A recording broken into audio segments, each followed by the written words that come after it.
Moving on. At a time when global power centers are shifting and regional flashpoints continue to dominate diplomatic agendas, India is once again leading from the front. External Affairs Minister Dr. Jaishankar has concluded a critical visit to China for the Shanghai Cooperation Organization Foreign Ministers meeting. From calling out terrorism in Pahalgam to flagging barriers in trade and connectivity, Jaishankar made it clear that India will cooperate but not compromise. Here's a full report on how New Delhi steered the SCO back to its core agenda. In a region still reeling from strategic tensions and security setbacks, External Affairs Minister Dr. S. Jaishankar's first visit to China since 2020 carried deep diplomatic weight. Representing India at the SCO Foreign Ministers meeting in Tianjin, Jaishankar set the tone for constructive dialogue, but also made it clear that India's core concerns could not be brushed aside. At the SCO plenary, Jaishankar's intervention was firm and focused. He reminded member states of the organization's founding mission and warned against selective silence.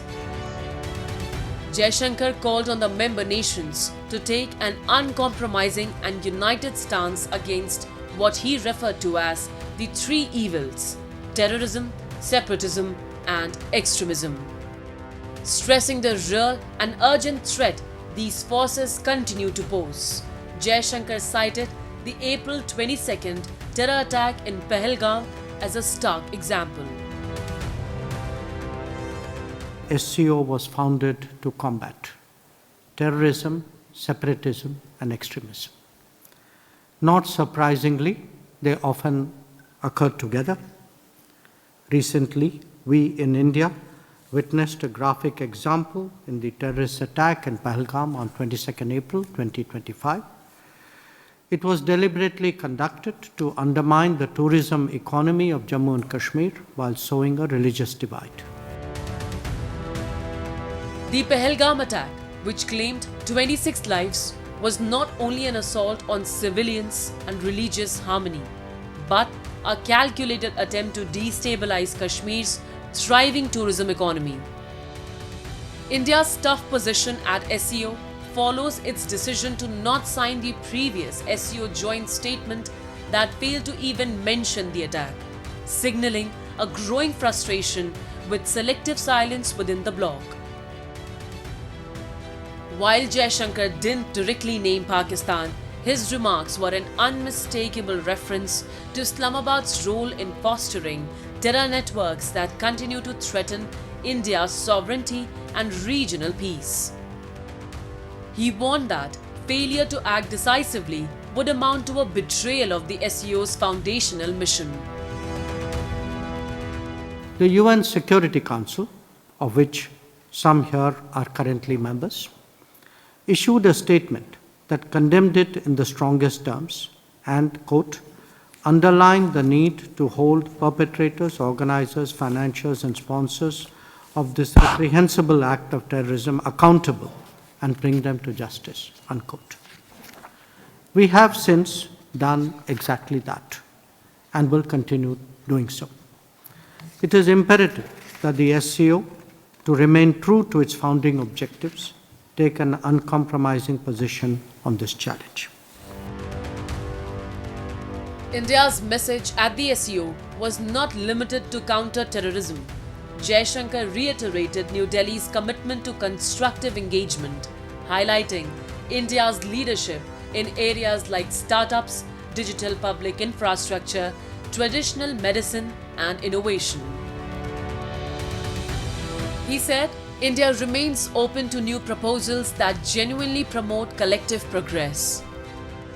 He also flagged a key economic hurdle, the lack of assured transit within the SCO region. Jaishankar emphasized the need for strengthening regional connectivity and called for active promotion of the international North-South transport corridor to boost trade and investment.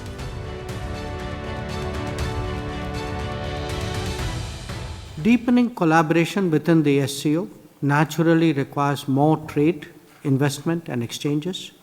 For that to move to the next level, it is imperative that we address some current issues. One of them is the lack of assured transit within the SCO space. Its absence undermines the seriousness of advocating cooperation in economic areas. Another is to ensure the promotion of the International North-South Transport Corridor, INSTC. We are confident that it will continue to gather momentum. The foreign minister's message extended to the humanitarian crisis in Afghanistan, urging SCO members to increase development assistance. Regional stability, he noted, goes hand in hand with the well-being of the Afghan people, a nudge to nations like China and Pakistan, who have often viewed Afghanistan more as a strategic pawn than a humanitarian concern. On the sidelines of the SCO meeting, Jaishankar met with Chinese Foreign Minister Wang Yi. This was his first visit to China since the deadly 2020 Galban clash that soured bilateral ties. Jaishankar acknowledged recent progress in de-escalating tensions along the line of actual control, but emphasized that further steps were needed. We have made good progress in the past 9 months for the normalization of our bilateral relations. It is the result of the resolution of friction along the border and our ability to maintain peace and tranquility there. This is the fundamental basis of our mutual strategic trust and for smooth development of bilateral relations. It is now incumbent on us to address other aspects related to the border, including de-escalation. Beyond diplomacy, India highlighted its leadership in technology, innovation, and digital public infrastructure. Jaishankar said India's engagement with SCO would continue in a spirit of mutual respect and territorial integrity, indirectly cautioning against China's disregard for established norms.